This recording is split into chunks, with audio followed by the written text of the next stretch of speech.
We've got the latest on Puka Nacua, why the Rams can survive without him for now, and the Rams signed multiple offensive linemen. That's coming up next on Locked On Rams.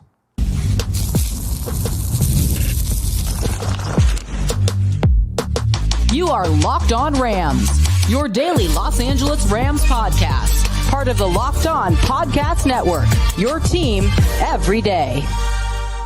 What's going on, Ramley, and welcome to another episode of Locked On Rams, your daily podcast covering your Los Angeles Rams. Free and available wherever you get your podcasts. Locked On Rams, part of the Locked On Podcast Network, your team every day. We're also available over on YouTube, so if you haven't yet, do us a huge favor. Subscribe to Locked On Rams YouTube channel. Trying to get to 15,000 subscribers. So hit the subscribe button, hit the notification bell, and if you really want to support the channel, hit the like button and let me know. So if it's just 4 games for Puka Nacua, what will the Rams record be after 4?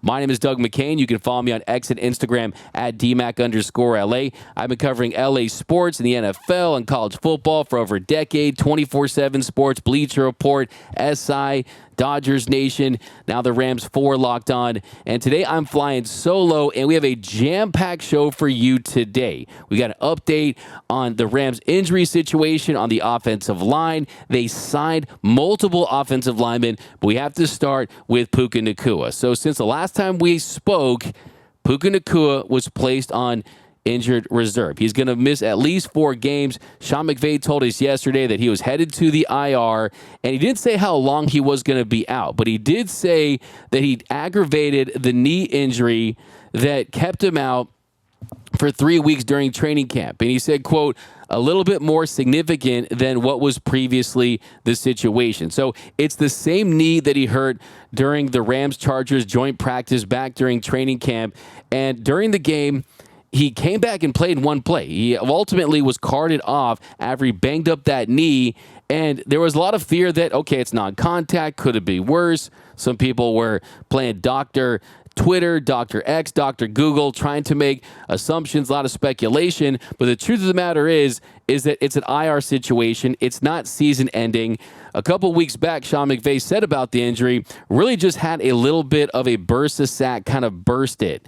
And it's just going to be week to week with him. Nothing serious, nothing structurally. He'll be in good shape, and he'll recover and will be ready to go. No threat of anything for Detroit. So this was a couple weeks ago, but that gives you an idea of how they felt about that initial injury, and he has re-aggravated that. So you're not hearing any structural issues, not hearing anything that's come back from the imaging that indicates anything serious. Now, Puka Nacua has dealt with injuries throughout his career when he was at Washington, in BYU. Last year, he dealt with some stuff. And look, the physicality that he plays with, it's only natural. It's the NFL. Less than 1% of players go the entire season with at least suffering no type of injury, right? It happens. It's the National Football League.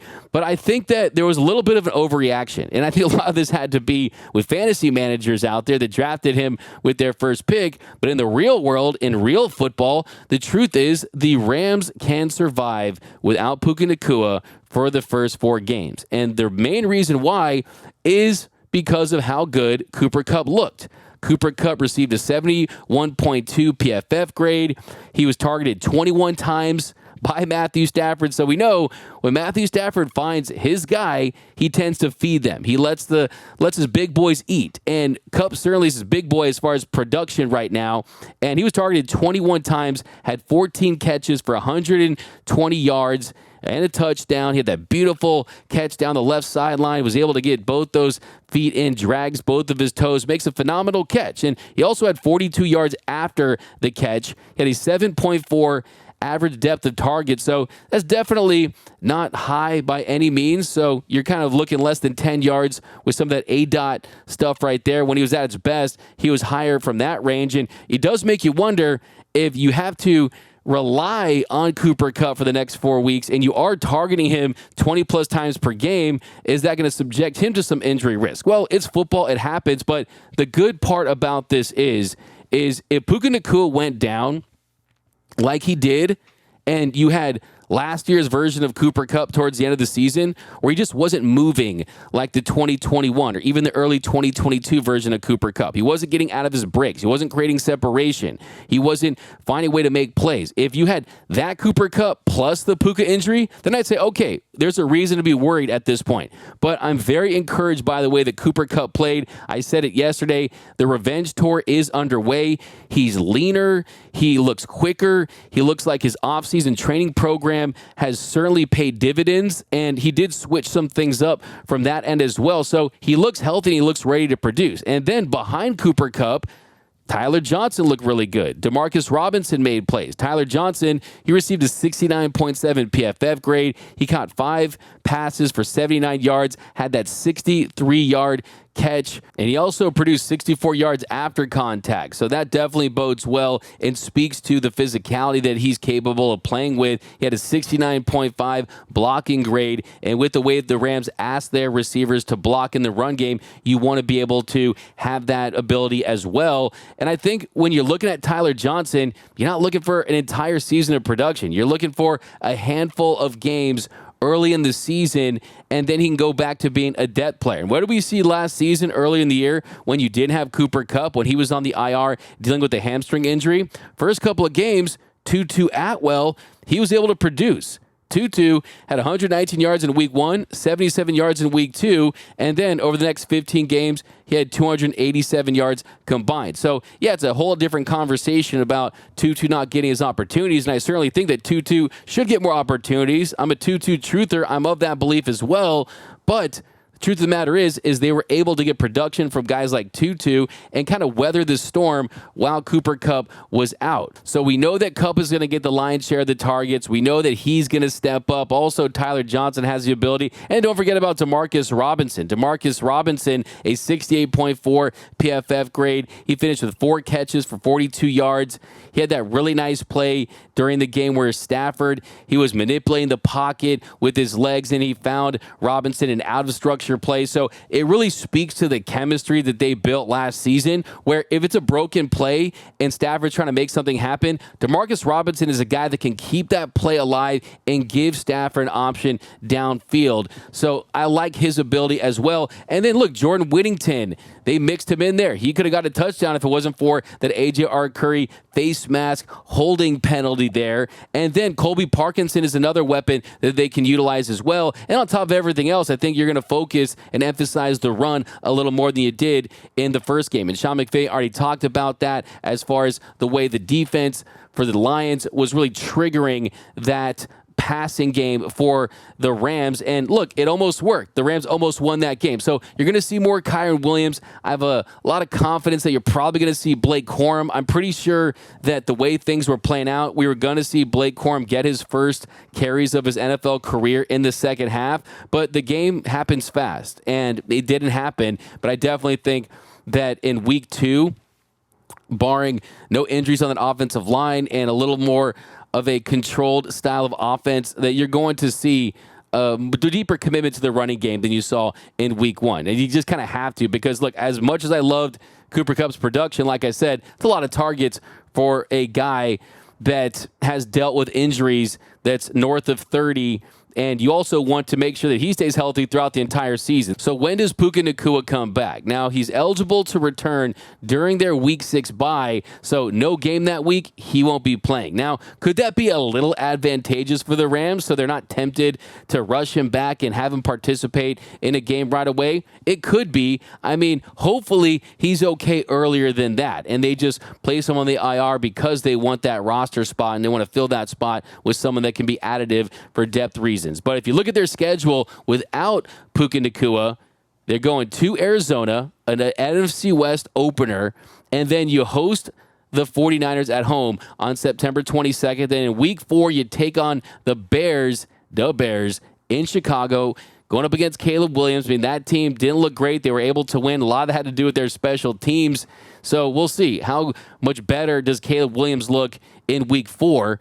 And then week 5, you host the Packers. So you have 2 home games, 2 road games. You face 2 division rivals, and then you go to the Midwest, you take on the Bears, then you host the Packers at home. So if you could squeeze out 3-2, that'd be ideal. If you could go 2-3 in that stretch, I mean, your season isn't over at that point, but you definitely don't want to lose to Arizona and then lose to the 49ers and you're 0-3 going on the road to take on the Bears, and then your season can get away from you pretty quickly, especially when you come home to take on a Packers team that's going to have a lot of Packers and cheeseheads in the crowd. So really, I think this team, they have the ability to overcome a Puka Nacua injury. It's just find a way to get him as healthy as possible, and hopefully he's ready to go for the rest of the way. But I'm telling you, Cooper Kupp, Demarcus Robinson, you got guys that can play. Tyler Johnson, Tutu Atwell may get some more opportunities. Jordan Whittington, I'm excited to see what he can do. They have some packages lined up for him.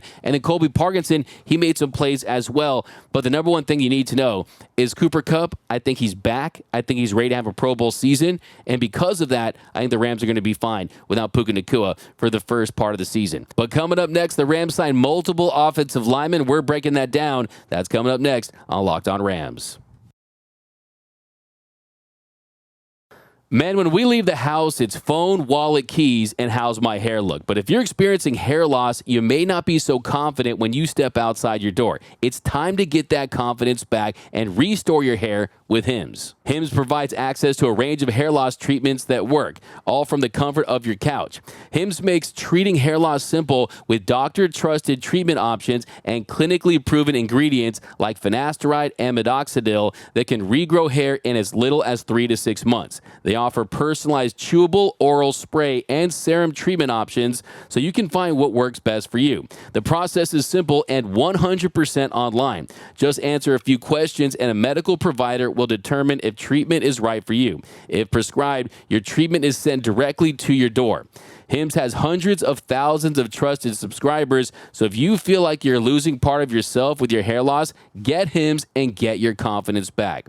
Start your free online visit today at hims.com/LockedOnNFL. That's HIMS.com/LockedOnNFL for your personalized hair loss treatment options. HIMS.com/LockedOnNFL. Results vary based on studies of topical and oral minoxidil. Prescription products require an online consultation with a healthcare provider who will determine if a prescription is appropriate. Restrictions apply. See website for full details and important safety information. And we are off and running here on Locked On Rams. Thank you for making Locked On Rams your first listen every single weekday. Free and available wherever you get your podcasts. Locked On Rams, part of the Locked On Podcast Network, your team every day. Also, a special shout out to those everyday listeners out there watching and listening to every single episode of Locked On Rams. Cannot thank you enough. And you can join that Everyday Listeners Club too. Right now, membership is 100% free, and you won't miss a thing about your Los Angeles Rams. All you have to do is watch and listen to an episode 5 times a week, and you won't miss a thing about your favorite team. Now, here in our second segment, we have some signings to get into, and the first one is the Rams have signed center Dylan McMahon off the Eagles practice squad. And he's right on the active roster, and this is according to his agent, Whitney Holtzman. Now, the Rams are required to keep McMahon on their active roster for at least 3 weeks, or at least pay him 3 game checks if he's waived before those 3 weeks are up. He was a former 6th-round pick by the Eagles this year. He went 190th overall out of NC State. The Eagles waived him on August 27th, but he was signed to the practice squad. And the Rams are expected to be without Steve Avila for the next 4 to 6 weeks. He suffered a knee injury, and he's likely headed to the IR. They haven't made it official yet, but it's going to be at least 4 to 6 weeks. And we could be looking at a Week 7 or a Week 8 return for Steve Avila, the Rams starting left guard. And in his place, Bo Limmer, he's going to play center, and Jonah Jackson, he's going to move to the left guard spot. So let's stick with McMahon for a second here, because who knows? This could be a dude, because we know the Eagles, when it comes to scouting and drafting and developing offensive linemen, they're one of the best in the game. And they are very careful and very selective with who they bring into that building when it comes to offensive linemen. And I can tell you from talking to people that covered him at the Shrine Bowl that they told me that he showed out, that he was one of the better offensive linemen there. He had a really nice career at NC State where he played center and guard. And the reason why he didn't go as high in the draft is, look, not the biggest dude, 299, doesn't have big hands, has small arms, but he's been effective and he's gotten the job done. So I think he's one of those guys where you kind of throw out the NFL measurables and what you're looking for and just see how he can compete. So he's a depth piece. It's not like he's going to go in there and be a factor for this team day one, but it tells you the Rams are very proactive and they are very careful too about who they bring into their organization. And look, they do it knowing that, okay, we want some upside as well. Did we find someone? We'll see. And you look at where the Rams are. I mean, look, Jonah Jackson, Bo Limmer, Kevin Dotson, hey, they stay healthy and they perform, this is going to be fine. I think that everyone was freaking out saying this is 2022 all over again, that the offensive line is going to crack and you're going to have them on the IR and they're going to have different combinations. There's going to be more combinations of the Rams offensive line than the drinks at Sonic or the Oregon uniforms or things like that. Look, the truth of the matter is, if you take a step back and you look at where they're at right now, Bo Limmer, he looked pretty good. Rob Havenstein, he avoided the IR. He could be back in week 2. He could be back in week 3, but he did avoid the IR. So his return is closer than I think a lot of people realize. They almost feel like, okay, Rob Havenstein's going to the IR. No, he's not. He's going to be back very soon here. And then Kevin Dotson, he left the game in a boot. He dealt with a little ankle injury, but it's not a high ankle sprain or anything like that. He's going to be good to go. And then Jonah Jackson as well. So if you look at the offensive line, you have right now, you have Bo Limmer, Jonah Jackson, and Kevin Dotson. For week 2, yes, A.J. Arcuri at left tackle is concerning because you don't want Matthew Stafford to get injured. You want to try to keep him vertical as much as possible. And A.J. Arcuri is a practice squad level lineman. But unfortunately, Joe Noteboom, he's going to be out for quite some time, for a couple of weeks at least, with a high ankle sprain, because that's the worst type of ankle sprain. He left on a cart. Does that surprise anyone? I mean, look, it's the Rams' own fault. Let's be honest here. It's the Rams' own fault that you're relying on a UDF fan, Alaric Jackson, and his backup is Joe Noteboom, someone that you paid, and he has been injury-prone throughout his career, and A.J. Curry goes behind him. But after this week, you're getting your starting offensive lineman at left tackle back in Alaric Jackson. And is Alaric Jackson a franchise left tackle? No, he's not that. But he only gave 1 sack last year. And he's the elite. He's never going to be that, but he can be more than serviceable. He can absolutely be good enough this season for the Rams. And look, it tells you everything you need to know that of all the left tackles that they've had as possible options, Sean McVay and this organization, they felt like Alaric Jackson had what it took to be the starting left tackle to protect Matthew Stafford's blind side. And he's had his flashes. Yes, last year, the second half of the season, he definitely had his moments where things were starting to click. But with Alaric Jackson, you can get solid. You can get serviceable. Last year in 15 starts, he allowed 1 sack, 39 total pressures, had a 60.1 run blocking grade, a 67.2 pass blocking grade. So it's not like you're getting prime Orlando Pace or Andrew Whitworth back or anything like that, but you are getting upgraded Joe Noteboom and someone that this organization was confident in being their starting left tackle. Is he the long-term solution? Absolutely not. I've been saying that for a while now that every listeners will know, but he's in a good position to have a solid season. I mean, he's got a lot to prove after the suspension. He did sign that 1-year deal, that free agent restricted second round tender at $4.3 million. So he wants to get paid. He wants to prove himself in this league, and he's got a great opportunity to do just that. But the number one biggest key is, can Bo Limmer hang? If Bo Limmer can hang, that can prevent this from being a disaster. And he had a 58.9 PFF grade. That's not awful. I mean, you compare that to A.J. Curry, what, a 25.9. And Warren McClendon Jr. had a 33.6. Noteboom had a 40.8 PFF grade. So he was thrusted into a tough spot, but Limmer allowed just 2 pressures. Just 2 pressures the entire game. Noteboom gave up 3 pressures. McGlendon gave up 5. Arcuri allowed 7 in just 33 pass blocking snaps. I mean, Arcuri's pass blocking grade was 1.9, and Noteboom's was 7.2.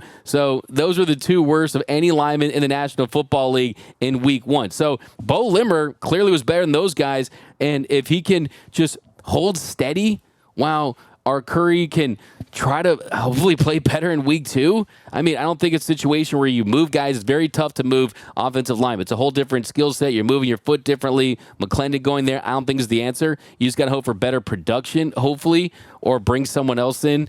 I mean, that's a possibility as well. So, I think this offensive line definitely is in a tough spot, but it's not as bad as people are making it out to be. And Bo Limmer, hey, you got this. I trust you. I think he has the capability and the strength and the skills to be a serviceable NFL center at this level. So that definitely is the number one key. Bo Limmer, can you hold it down while Steve Avila is out? But coming up next, the Rams make more signings along the offensive line. That's coming up next on Locked On Rams. And a friendly reminder that today's episode of Locked On Rams is brought to you by our friends over at FanDuel. FanDuel is America's #1 sports book. Why? Because it's incredibly fun. You can take all the best parts of football and make it about you and make some money along the way. Whether you're talking about team totals, player props, money lines, all the different things that you have at FanDuel. But this is a little different. We have something a little different this year. Right now through September 22nd, all FanDuel customers can bet $5 and get a free 3-week trial of NFL Sunday Ticket from YouTube and YouTube TV. With a YouTube TV base plan, you'll be able to watch every single regular season Sunday afternoon at a market game. And if you never had the Sunday Ticket, you don't know what you're missing. It's all the football, all the time. All you need is a Google account and a current form of payment, and you can cancel at any time. It's easy. Just visit FanDuel.com and download America's #1 sports book for a 3-week free trial of NFL Sunday Ticket from YouTube and YouTube TV. And welcome back to Locked On Rams. Thank you for making Locked On Rams your first listen every single weekday. Free and available wherever you get your podcast. Locked On Rams, part of Locked On Podcast Network. Your team every day. Okay, so more signings to talk about. The Rams added veteran lineman Nsekhe and Geron Christian. This was announced by the Elite Loyalty Sports Agency. They broke their own news. That's always cool. Last time that Christian played was in 2023 with the Texans. He played in 9 games for H-Town, all at left tackle. He's been mostly a left tackle throughout his career, but he's also played right tackle during spots of his 6-year career. And Nsekhe, you guys definitely know him from being with the Rams a couple seasons ago in 2022. He played 1 snap with the Browns last year.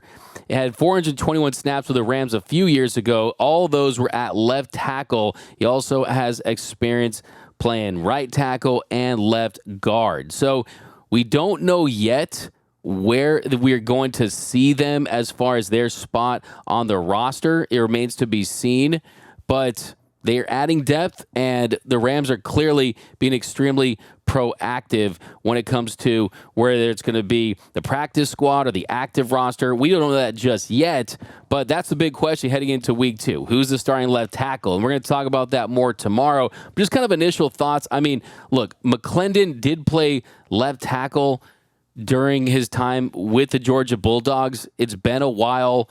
You could definitely thrust him in that situation. We'll see if Dotson is able to go. He's day-to-day. Probably they just go A.J.R. Curry and try to get by with 1 week until Jackson can get back. But you just can't have a turnstile at the left tackle spot in week 2. Because, look, you're down some linemen. You can live through that as long as guys get healthy. You're down Puka Nacua. You can live through that as long as he gets healthy and Cooper Kupp and these guys stay productive. You lose Matthew Stafford, this season's over. It's over. You're probably looking at a potential rebuild if that's the case. So, look, they do have some options. I mean, do you give Logan Bruss the opportunity to play right tackle and throw Warren McClendon at left tackle? And you got Jonah Jackson at left guard. You got Bo Limmer in center. And then you got my man Kevin Dotson at right guard. I have a good feeling that Dotson's going to play, but they're definitely going to have to make a decision very quickly here as far as the left tackle spot because, yeah, I mean, that's just a big time decision because clearly A.J.R. Curry just did not look the part. But having said that, it's a tough situation. You're activated, and then you're in the game having to deal with Aiden Hutchinson, one of the best pass rushers in the National Football League. So not an envious situation that he was thrusted into after a week of practice, knowing he is the starter. I think that could bode well for his confidence, his game plan, just heading into that and giving him a better opportunity to optimize him and have some success.